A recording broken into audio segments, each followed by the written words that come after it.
राष्ट्रपिता महात्मा गांधी इतने महान है, इतने महान है, इतने महान है कि दुनिया के 80 देशों में उनकी प्रतिमा लगी हुई है। मान्यवर, 80 देशों में भारत के प्रधानमंत्री को मजबूर होकर उसी राजघाट पर महात्मा गांधी के सामने सर झुकाना पड़ा। वो गोलवरकर की समाधि पे नहीं गए, गांधी की समाधि पे गए। वो गोडसे की समाधि पे नहीं गए, गांधी की समाधि पे गए। मान्यवर, भगवान को अपने भक्त से बहुत प्यार होता है। आज भगवान श्री राम आपको श्राप दे रहे होंगे कि तुम हमारे भक्त को अपमानित कर रहे हो। राम आदर्श का नाम है, राम के नाम में चरित्र होना चाहिए, वरना तो हराम में भी राम लिखा हुआ है। राम का नाम लगा लेने मात्र से आपके गुनाह नहीं छिप जाएंगे। सुखराम नाम था ना मान्यवर, बेड के नीचे रुपया मिला था, बेड के नीचे रुपया मिला था। जी राम जी योजना से आप भगवान श्री राम का सम्मान कर रहे हैं या अपमान कर रहे हैं? अगर चर्चा होगी तो क्या चर्चा होगी, क्या चर्चा होगी? लोग क्या कहेंगे? अरे भाजपाइयों ने जी राम जी योजना के तहत 1000 करोड़ का भ्रष्टाचार यूपी में कर लिया। अरे भाजपाइयों ने हरियाणा में 500 करोड़ रुपए का भ्रष्टाचार जी राम जी में कर लिया। अरे भाजपाइयों ने महाराष्ट्र में जी राम जी के नाम पे करोड़ों का भ्रष्टाचार कर लिया। हाइपोथेटिकल बात कर रहे हैं मान्यवर, हम तो कह रहे हैं देखो ए दीवानों, ऐसा काम ना करो, राम का नाम बदनाम ना करो। लेकिन हमारे भाजपाई मित्र कह रहे हैं राम राम जपना, पराया माल अपना। आप जीएसटी का पैसा खाते हैं, राज्यों के टैक्स का पैसा खाते हैं। आपने राज्यों को खोखला कर दिया, आपने राज्यों को कर्ज में डुबा दिया। अब आप कह रहे हैं राज्य सरकारें इसमें पैसा लगाएंगी, यानी आप इस योजना को मारना चाहते हैं। तो राज्य पहले से ही लाखों लाख करोड़ रुपए के कर्जे में डूबे हुए हैं। आप उनसे कह रहे हैं 40% पैसा आपको लगाना होगा। आप इस योजना में कह रहे हैं कि आप एरिया तय करेंगे, एरिया आप निर्धारित करेंगे कहां पे ये आपकी स्कीम लागू होगी या नहीं लागू होगी। प्रभु श्री राम के नाम पे आप धंधा कर रहे हैं। धन्यवाद मान्यवर, आपने इस महत्वपूर्ण बिल पे मुझे अपनी बात कहने का मौका दिया। मान्यवर, मुझे आज वो दृश्य याद आ रहा है जब भारत की सरकार किसानों के खिलाफ 3 काला कानून लेकर आई थी, और उस समय हमने रोका था मान्यवर, निवेदन किया था, विनती की थी, हाथ जोड़ा था कि किसानों के साथ विश्वासघात मत कीजिए। लेकिन सरकार ने नहीं सुनी सर। हमने विरोध किया, हम बेल में आए, सरकार को चिताया, हमें सस्पेंड करके बाहर कर दिया गया सर। 7 दिन तक इसी संसद के परिसर में हम लोग निलंबित करके रखे गए। सरकार ने हमारी बात नहीं सुनी। 1.5 साल तक किसानों ने सड़क पे धरना दिया और 750 किसानों ने अपनी शहादत दी। संजय जी, उसके बाद बिल पर बोलिए। वो उसी पे बोल रहे हैं सर, इसी पे बोल रहे हैं, इसी पे बोल रहे हैं। इस देश का किसान, बोलिए, इस देश का मजदूर, इस देश का अन्नदाता। सर आपका चेहरा आ रहा है, मेरा भाषण मेरा चल रहा है, चेहरा आपका आ रहा है। आपका इस देश का किसान, आपका आ रहा है, आपका आता इस देश का मजदूर, इस देश के करोड़ों लोग सड़कों पर उतरे, उनको खालिस्तानी कहा गया, पाकिस्तानी कहा गया, गोलियां चलाई गई, लाठियां चलाई गई, बड़े बड़े कील गाड़ दिए गए सड़कों पे। और 1.5 साल के बाद प्रधानमंत्री जी एक दिन प्रकट होते हैं, कहते हैं मेरी तपस्या में कमी हो गई, हम कानून वापस ले रहे हैं। आज मैं आपसे कहना चाहता हूं मान्यवर, यह ऐतिहासिक भूल आप करने जा रहे हैं, यह गुनाह और पाप आप दोबारा करने जा रहे हैं। और इस काले कानून को पास करने के बाद इस देश का मजदूर सड़कों पे उतरेगा, इस देश का किसान सड़कों पे उतरेगा, इस देश का आम आदमी सड़कों पे उतरेगा, जिसके पेट और पीठ दोनों पे आप छुरा मारने का काम कर रहे हैं। यह मैं कहना चाहता हूं मान्यवर।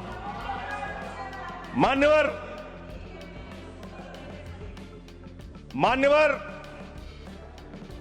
यह बिल किस मंशा और उद्देश्य के तहत लाया गया है। इस मिल को आपने कह दिया जी राम जी बिल है, जी राम जी बिल है। भगवान श्री राम का नाम लेके कितना गुनाह आप अपना छिपाना चाहते हैं, कितना गुनाह छिपाना चाहते हैं। राष्ट्रपिता महात्मा गांधी से आपको क्या समस्या है मान्यवर? अरे वो राष्ट्रपिता महात्मा गांधी इतने महान है, इतने महान है, इतने महान है कि दुनिया के 80 देशों में उनकी प्रतिमा लगी हुई है मान्यवर, 80 देशों में। और जब G20 का सम्मेलन हुआ, दुनिया के तमाम राष्ट्राध्यक्ष आए, दुनिया के तमाम प्रधानमंत्री और राष्ट्रपति आए, तो भारत के प्रधानमंत्री को मजबूर होकर उसी राजघाट पर महात्मा गांधी के सामने सर झुकाना पड़ा। वो गोलवरकर की समाधि पे नहीं गए, गांधी की समाधि पे गए। वो गोडसे की समाधि पे नहीं गए, गांधी की समाधि पे गए। मान्यवर, राष्ट्रपिता महात्मा गांधी जो राम राज्य की कल्पना करते थे, राष्ट्रपिता महात्मा गांधी जो रघुपति राघव राजा राम का पाठ करते थे, राष्ट्रपिता महात्मा गांधी जो भगवान श्री राम के सच्चे भक्त थे।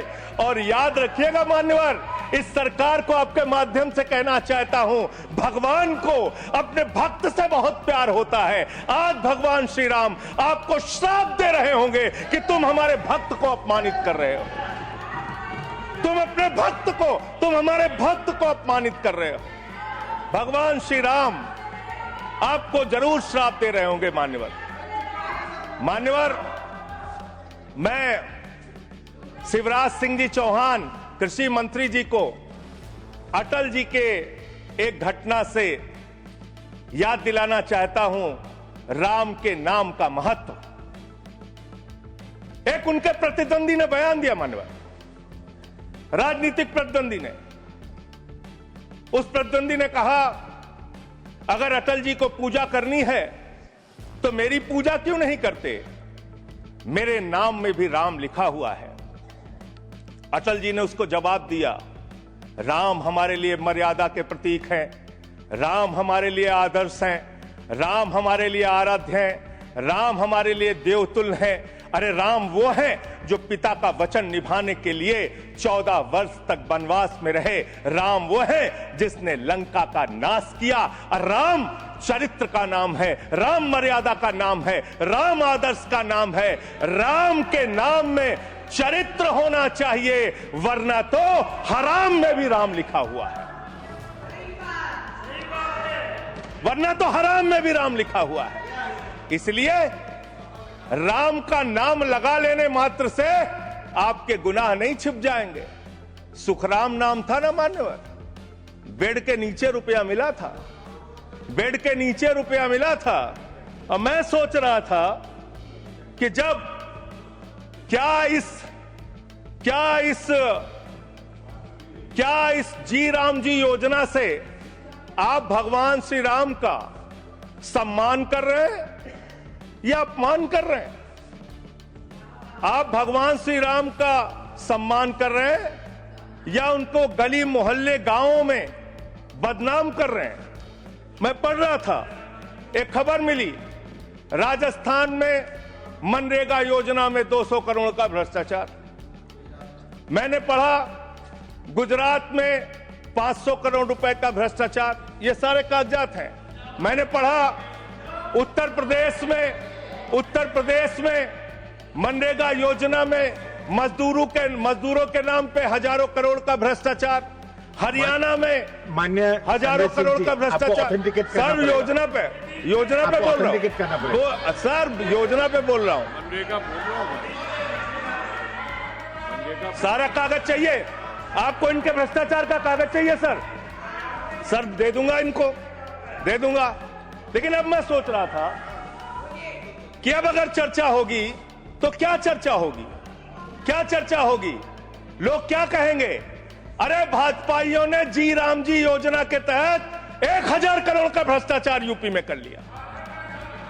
अरे भाजपाइयों ने हरियाणा में 500 करोड़ रुपए का भ्रष्टाचार जी राम जी में कर लिया। अरे भाजपाइयों ने महाराष्ट्र में जी राम जी के नाम पे करोड़ों का भ्रष्टाचार कर लिया। हाइपोथेटिकल बात कर रहे हैं। भाजपाइयों ने गुजरात में तो क्या बोलूं सर, क्या आपत्ति है इनको सर, क्या बोलूं, जी राम जी ना बोलूं सर? अब तो गुजरात में सैकड़ों करोड़ का भ्रष्टाचार भाजपाइयों ने जी राम जी के नाम पे कर लिया। पूरे देश में, गांव में बिल पास नहीं हुआ विधायक है। इनके बीजेपी के विधायकों ने जी राम जी योजना में भ्रष्टाचार कर लिया। तो ये आप राम को सम्मान दे रहे हैं कि राम को अपमानित कर रहे हैं? आप राम को अपमानित कर रहे हैं। अरे बैठ जाओ, चंदा चोरी की है तुम लोगों ने, बैठ जाओ, चंदा चोरी की है तुमने भगवान श्री राम के नाम पे चंदा चोरी की है। बैठ जाओ, रिकॉर्ड में नहीं जाएगा। बैठ जाओ। It's not going on. मानवर देखिए हमारा समय खा रहे हैं सर ये लोग। मानवर, एक लाइन मुझे याद आती है, लाइन याद आती है इस बिल को पढ़ने के बाद। मेहनत तो करता हूं, फिर भी घर खाली है बाबूजी। मेहनत तो करता हूं, फिर भी घर खाली है बाबूजी। मिट्टी के कुछ दीपक ले लो, दिवाली है बाबूजी। मिट्टी के कुछ दीपक ले लो, दिवाली है बाबूजी। गरीब रोल Point of order 110, 110, एक मिनट, 110. पॉइंट ऑफ ऑर्डर सुन लेते हैं। It is the right of the member. Yes, it is the right. You are bringing everybody who is coming on the bail and he's asking all the things. No.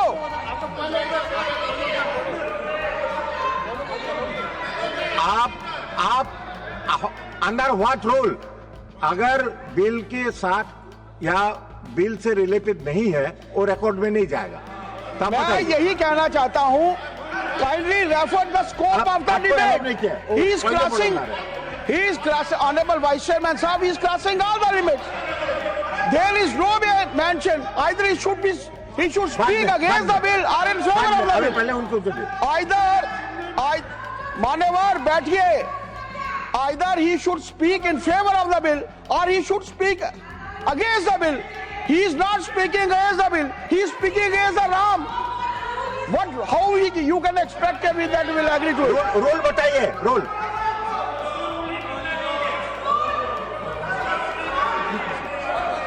ठीक है संजय जी, कर देते हैं बोलने। Sir LOP wants to speak.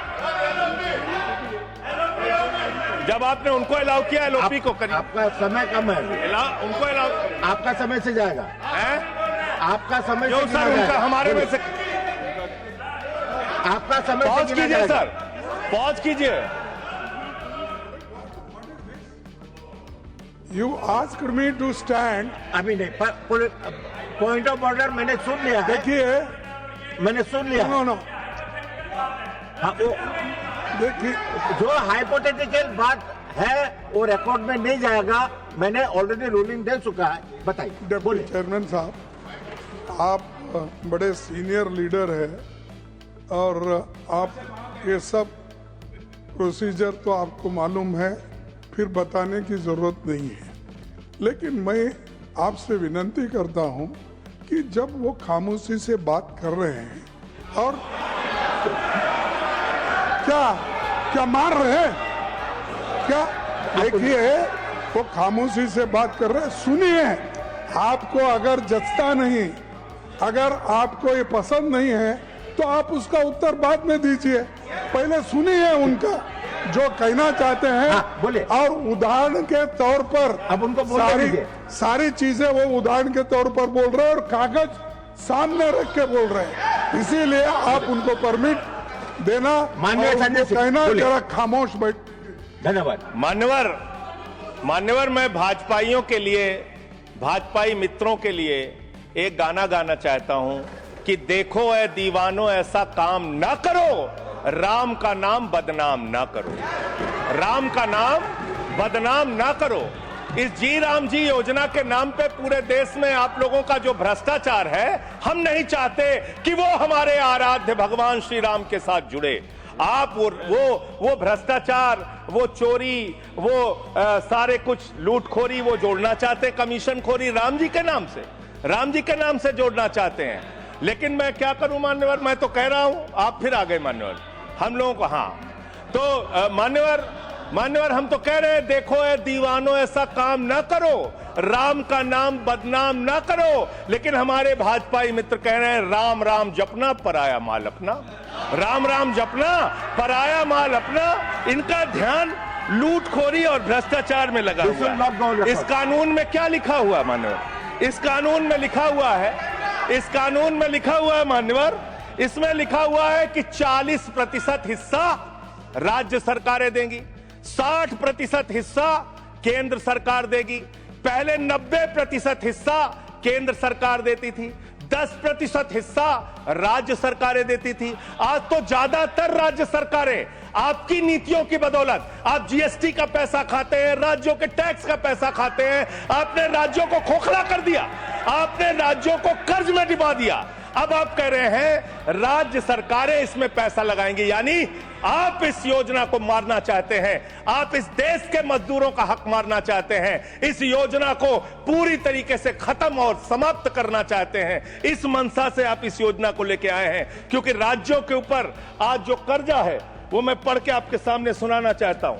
Tamil Nadu 8,34,000 crore रुपए, उत्तर प्रदेश 7,69,000 करोड़ रुपए, महाराष्ट्र 7,22,000 करोड़ रुपए, पश्चिम बंगाल 6,58,000 करोड़ रुपए, कर्नाटक 5,57,000 करोड़ रुपए, राजस्थान 5,62,000 करोड़ रुपए, आंध्र प्रदेश 4,85,000 करोड़ रुपए, गुजरात 4,67,000 करोड़ रुपए, केरल 4,29,000 करोड़ रुपए, मध्य प्रदेश 4,18,000 करोड़ रुपए, तेलंगाना 3,89,000 करोड़ रुपए, बिहार 3,19,000 करोड़ रुपए। ये कर्जे में डूबे हुए राज्यों से आप ये कह रहे हैं कि 40% पैसा लगाओ, यानी कि सर आप ये हम बोल रहे हैं, कौन बोल रहा है सर? ये क्या हो रहा है? मैं आपसे पूछना चाहता हूं, राज्य जो कर्जे में डूबे हुए हैं, जो आप बोल रहे हैं वही रिकॉर्ड में जा रहा है। मान्यवर मैं ये कहना चाहता हूं कि जो राज्य पहले से ही लाखों लाख करोड़ रुपए के कर्जे में डूबे हुए हैं, आप उनसे कह रहे हैं 40% पैसा आपको लगाना होगा। आप इस योजना में कह रहे हैं कि आप एरिया तय करेंगे, एरिया आप निर्धारित करेंगे कहां पे ये आपकी स्कीम लागू होगी या नहीं लागू होगी, इसको आप तय करेंगे। ये कितने 125 दिन की आप बात कर रहे हैं मान्यवर? आंकड़ा उठाकर देख लीजिए, मंत्री जी यहां पर मौजूद हैं। 100 दिन के रोजगार की गारंटी है मनरेगा योजना में, लेकिन औसतन पूरे हिंदुस्तान में 50 दिन से ज्यादा रोजगार आपने नहीं दिया। आपने मजदूरों के साथ धोखा करने का काम किया। और आंकड़े ये बताते हैं कि आपका जो बजट का निर्धारण होता है 12 करोड़ लोगों के लिए 267 रुपए के हिसाब से अगर आप मजदूरी निर्धारित करते हैं तो करीब करीब 3,13,000 करोड़ रुपए बनती है। आप उसके लिए 86,000 करोड़ रुपए का बजट रख रहे हैं, यानी कि मंशा आपकी शुरू से स्वयं यही है कि आप इस योजना के तहत लोगों को काम नहीं देना चाहते हैं, मजदूरी नहीं देना चाहते हैं। लेकिन मजदूरों के हक में मजदूरों की आवाज उठाने वाले लोग देश भर में संगठित हो रहे हैं। ये आप दूसरा अपराध करने जा रहे हैं। मैं आपको कहना चाहता हूं, आपके माध्यम से इस सरकार को चेतावनी देना चाहता हूं।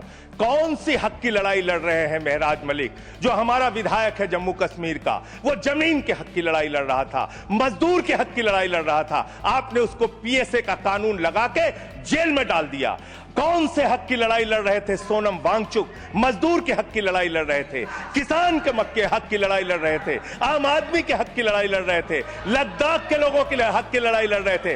उस सोनम वांगचुक को, जो एक पढ़े लिखे प्रतिष्ठित व्यक्ति हैं, उनको आपने पकड़कर जेल में डालने का काम किया। आप पूरे देश में जबरदस्ती मामला है जी, तो ये रिकॉर्ड में नहीं जाएगा। क्यों नहीं जाएगा सर? क्यों नहीं जाएगा सर?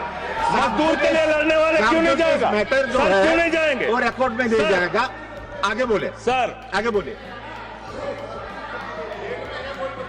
सर।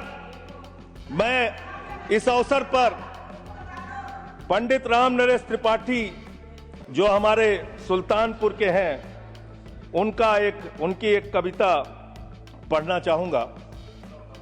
ना मंदिर में, ना मस्जिद में, ना गिरजे के आसपास में, ना पर्वत पर, ना नदियों में, ना घर बैठे, ना प्रयास में, ना कुंजों में, ना उपवन में, शांति भवन या सुख निवास में, ना गाने में, ना बाने में, ना आशा में, ना ही हास में, ना छंदों में, ना प्रबंध में, ना अलंकार, ना अनुप्रास में, खोज ले कोई राम मिलेगा दीन जनों की भूख प्यास में। खोज ले कोई राम मिलेगा दीन जनों की भूख प्यास में।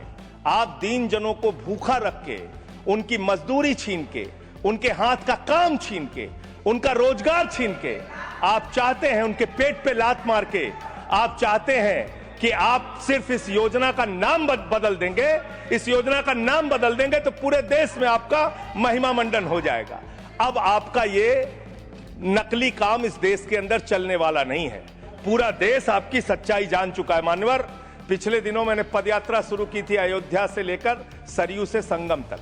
अयोध्या में किसान आए हमारे पास, बहुत सारे किसानों ने आकर कहा किस तरीके से अयोध्या के अंदर किसानों की जमीनों का कब्जा किया जा रहा है प्रशासन के द्वारा, भारतीय जनता पार्टी की सरकार के द्वारा। वहां पर किसानों के ऊपर लाठियां चला के, गोलियां चला के, बुलडोज करके उनकी जमीनें औने पौने दामों में ली जा रही है। मान्यवर, औने पौने दामों में उनकी जमीनें ली जा रही हैं। और वो जमीनें मान्यवर वो जमीनें जो ली जा रही हैं किसानों से, वो जमीनें बड़े बड़े बिल्डर को बेची जा रही हैं, बड़े बड़े बिल्डर को बेची जा रही हैं।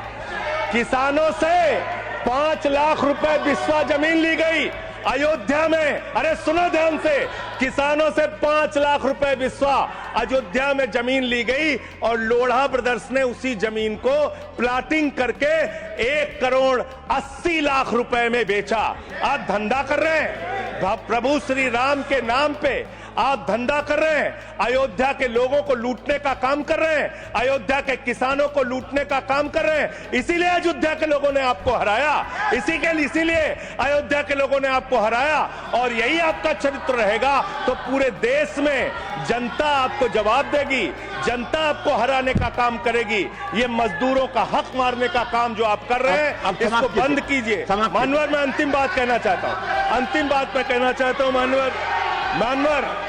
मानवर बोले, जब ये मनरेगा योजना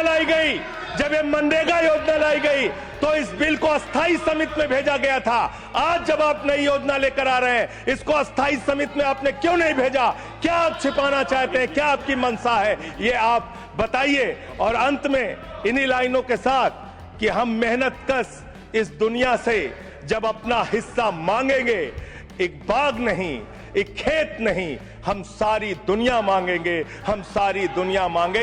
इस देश का मजदूर आपके खिलाफ खड़ा होगा, अपनी आवाज को बुलंद करेगा। इंकलाब जिंदाबाद, वंदे मातरम, जय श्री राम, जय श्री राम, जय श्री राम। कोई श्री राम का नाम नहीं लिया।